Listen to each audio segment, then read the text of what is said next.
आज के वीडियो में हम देखेंगे साइबर क्राइम क्या है, कितने प्रकार के होते हैं। यह एक ऐसा कार्य है जो गैर कानूनी है तथा जिसमें सूचना तकनीक या कंप्यूटर का उपयोग किया जाता है। आधुनिक युग में बहुत से गैर कानूनी काम या अपराध करने के लिए कंप्यूटर का प्रयोग किया जाता है, जैसे चोरी, धोखाधड़ी, जालसाजी, शरारत आदि। सूचना तकनीकी प्रगति ने आपराधिक गतिविधियों के लिए नई संभावनाएं भी बनाए हैं। इस प्रकार के अपराधों से निपटने के लिए साइबर लॉ बनाया गया है। साइबर क्राइम दो तरीकों में बांटा गया है। सबसे पहले साइबर क्राइम के हम देखते हैं कौन कौन से किस किस प्रकार के अटैक होते हैं। जैसे एक तो हो गया स्पाईवेयर।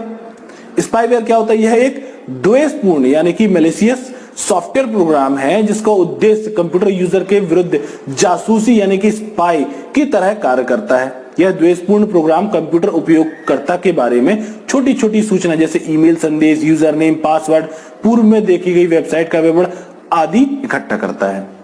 इसके बाद जो दूसरा है वो है मालवेयर। यह एक द्वेषपूर्ण सॉफ्टवेयर होता है जो उपयोगकर्ता की जानकारी के बिना कंप्यूटर सिस्टम में घुसकर प्रोग्राम से छेड़छाड़ करता है या उसे नुकसान पहुंचाता है। मालवेयर और वायरस दोनों अलग अलग होते हैं। मालवेयर एक टर्म है। इसके बाद तीसरा है स्पैम मेल। इंटरनेट पे लोगों को संदेश या विज्ञापन बार बार भेजना जिसका उपयोग अनुरोध नहीं किया है स्पैम कहलाता है। अर्थात अवांछित संदेश या विज्ञापन लोगों को भेजना स्पैम कहलाता है। लॉजिक बॉम्ब एक प्रोग्रामिंग कोड है जो गुप्त रूप से सिस्टम में इंसर्ट होता है और उन्हें विशेष परिस्थितियों में ही एक्टिव किया जाता है जिनके लिए इन्हें तैयार किया जाता है जब तक एक लॉजिक बॉम्ब एक्टिव नहीं होता है। डिनायल ऑफ सर्विस क्या होता है? डिनायल ऑफ सर्विस एक इफेक्टिव हैकिंग टेक्निक है जो हैकिंग ग्रुप्स द्वारा बड़े स्तर पर यूज की जाती है। आमतौर पर हैकर इस तकनीक का इस्तेमाल किसी सर्वर पर अत्यधिक मात्रा में ट्रैफिक भेजने के लिए करते हैं। डीडॉस अटैक का इस्तेमाल क्यों किया जाता है?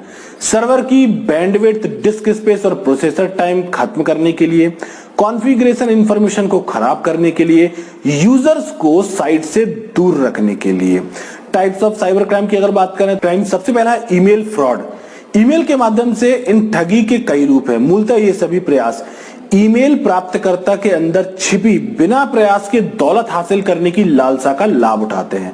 आरंभ में मांग बहुत छोटी राशि की होती है लेकिन यह धीरे धीरे बढ़ती ही जाती है।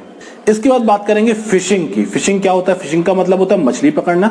वही टेक्निक इंटरनेट पे यूज की जाती है लोगों के आईडी और पासवर्ड पता करने के लिए। इसको फिशिंग कहा जाता है। जब कोई वेबसाइट है जिसमें लॉगिन करने के लिए आईडी और पासवर्ड डालना होता है, इसके माध्यम से जो हैकर होते हैं या जो साइबर क्राइम करते हैं वो आपके आईडी और पासवर्ड की जानकारी प्राप्त कर लेते हैं। इसके बाद बात करेंगे ईमेल स्पूफिंग की। इसका मतलब यह है कि किसी को भी अपने नाम से गलत डेटा भेज देना या किसी को भी ऐसी चीजें या कुछ ऐसा भेजना जो आप नहीं भेज रहे हैं, या कहीं पर कुछ गलत कमेंट ही कर दिया हो तो उसमें भी यूजर को दिक्कत होती है। यह भी साइबर क्राइम के अंतर्गत ही आता है। हैकिंग क्या होती है? इंटरनेट की दुनिया में सबसे प्रचलित क्राइम है हैकिंग। शायद आपने भी यह नाम बार बार सुना होगा।